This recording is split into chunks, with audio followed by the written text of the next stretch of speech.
اسی خوشگوار صبح میں جب شاہد حسین اور ہارون کو اپنے گھر کے جم خانے میں چھوڑ کر اگر ہم ایک چھوٹے سے پارک میں جائیں تو وہاں ہمیں کچھ لوگ ٹریک پہ بھاگتے ورزش کرتے دکھائی دیں گے، کچھ لمبی سی واک کر رہے ہوں گے اور کچھ گھاس یا بینچ پہ بیٹھے صبح کو خوش آمدید کہہ رہے ہوں گے۔ ایسے میں پارک کے داخلی دروازے سے ایک 16 سالہ لڑکا اپنے ہاتھ میں ایک اعلیٰ نسل بھورے رنگ کے کتے کا پٹا تھامے آہستہ آہستہ چلتا ہوا اندر آ رہا تھا۔ کتا بار بار اچھل اچھل کر اس کے قد کے برابر آنے کی کوشش کرتا اور وہ لڑکا کھلکھلا کر ہنستے لگتا، جیسے کوئی ماں اپنے بچے کی شرارت دیکھ کر ہنستی ہو۔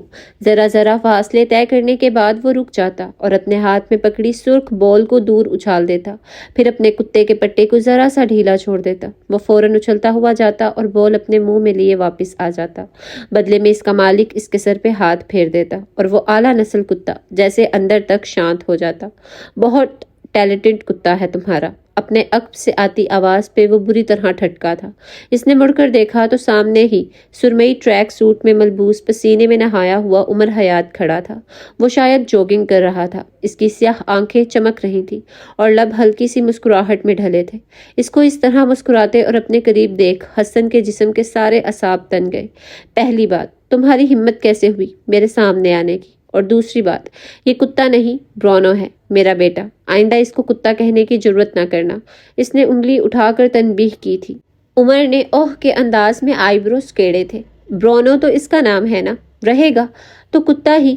اب میرا نام عمر حیات ہے تو کیا میری جنس بدل جائے گی؟ میں انسان نہیں رہوں گا؟